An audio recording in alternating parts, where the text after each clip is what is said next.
अध्याय 5। एक समूह में कुछ आदमी खड़े थे। उनकी आवाजें तनावपूर्ण माहौल में गूंज रही थी। अरे क्या कुछ हुआ है? उनमें से एक ने पुकारा। उसकी आवाज में चिंता झलक रही थी। लेकिन चिंता मत करो, मैं किसी को लाया हूं जो उसकी जगह ले सके। यासुकी आगे बढ़ा। उसका चेहरा गंभीर था। नुमाता पुल से गिर गया और जॉन ने उसे मार दिया। समूह में फुसफुसाहट फैल गई। उनकी निगाहें नए आगंतुक पर जा टिकी। एक लड़की, किसी ने तिरस्कार से कहा। गलत मत समझो, किसी और ने बड़बड़ाया। हमारे पास एक पालतू जानवर के लिए भी खाना नहीं है। उनकी नजरें उसके धनुष पर पड़ी। धनुष? किसी ने गहरे स्वर में हंसते हुए कहा। अरे अरे, ये क्लब के सदस्यों के लिए जगह नहीं है। हंसी गूंज उठी, लेकिन उसके नीचे कुछ भयावह छिपा था। तू मेरी जरूरतों का ख्याल रखेगी, बेबी, उनमें से एक ने व्यंग्य से कहा, करीब आते हुए। लेकिन वो अडिग खड़ी रही। उसकी उपस्थिति अडोल थी।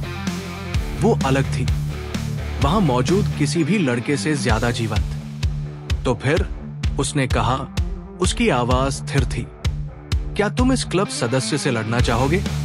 एक क्षण का मौन। तो समूह के नेता ने उसे परखा, रुचि के साथ। काफी सक्षम लगती है ना? एक तिरस्कार भरी आवाज आई।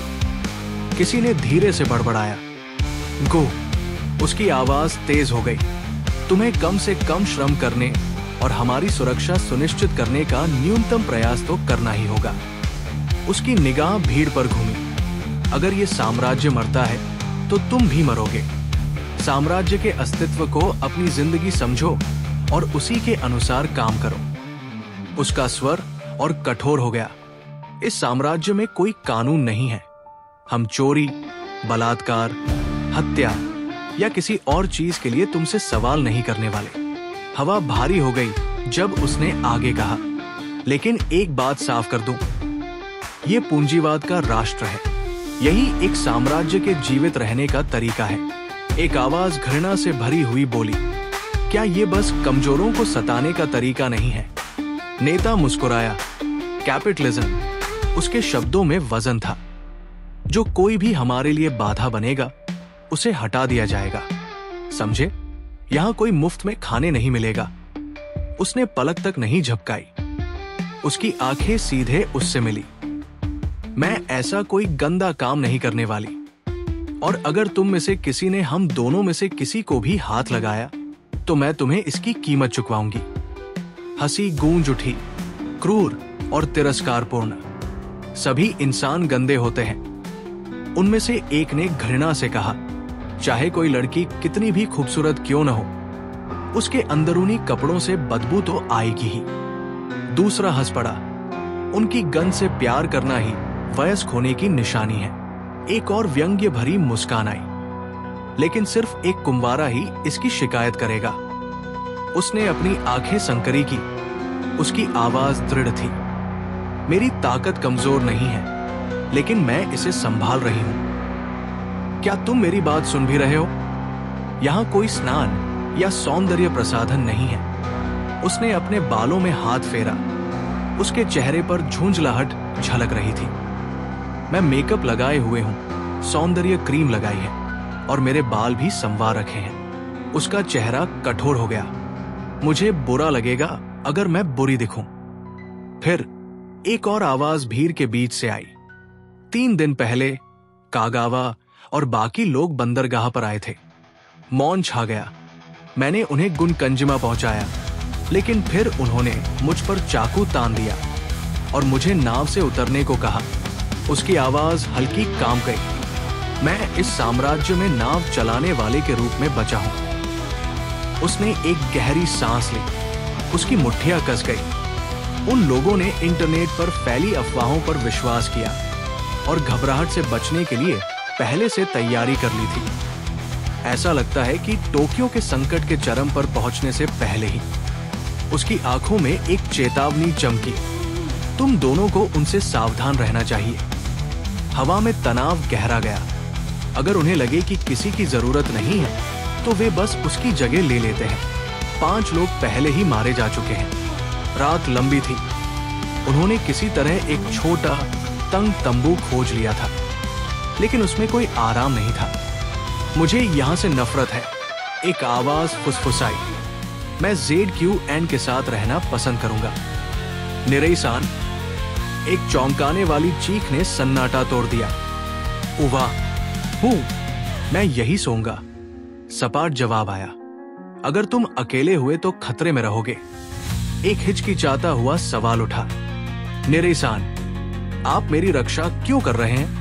उसकी आवाज अब धीमी थी, चिंतनशील। क्या मैंने जंगल में नहीं बताया था? एक ठहराव, सुरक्षा से आएगा, कुछ भी अच्छा नहीं। लेकिन उसकी आवाज कांपी। मैंने कनाकों को मारने के अपने फैसले को सही ठहराना चाहा।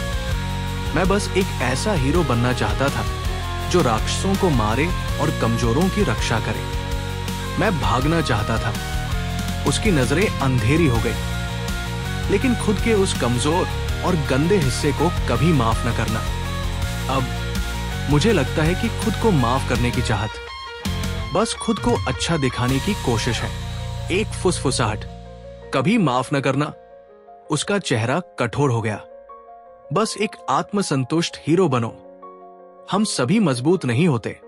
उनकी गंध से प्यार करना ही वयस्कता है। सभी इंसान गंदे होते हैं। आवाज क्रोध से कांप उठी। लेकिन मुझे उसे माफ कर देना चाहिए। उसने मुझे धोखा दिया। उसकी वजह से मैं किसी पर भरोसा नहीं कर सकता।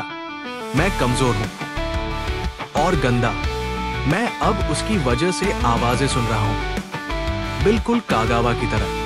रात और लंबी होती गई। तुम थोड़ी देर सो क्यों नहीं लेते? किसी ने कोमल स्वर में सुझाव दिया। क्या तुम थके नहीं हो? हूं। अगर तुम सो जाओ तो मैं गायब हो जाऊंगा। हाँ, मुझे माफ कर दो। बाहर की दुनिया अब दूर लग रही थी। पीछे इमारतें ढह रही थी। लेकिन क्या ये मायने रखता था? वे वही बैठे रहे जैसे उन्हें कोई फर्क ही न पड़ता हो। वे बस बैठे थे, अपनी दुनिया में खोए हुए। जब खाना खत्म हो जाएगा तो चलो कुछ सामान इकट्ठा करें। ओह, किसी ने बड़बड़ाया। शायद लंबा समय ले रहा है। टाकेमोटो देर कर रहा है। दूसरा व्यंग्य से हंसा। अरे, तुम देर कर रहे हो। कितना समय लगता है? फिर अचानक वो रहा, एक ठहराव, भ्रम। हूं। दृश्य बदल गया। एक चीख गूंज उठी। टपक रहा है? क्या बकवास।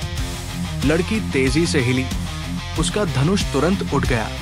उसने फिर निशाना साधा, स्थिर, केंद्रित।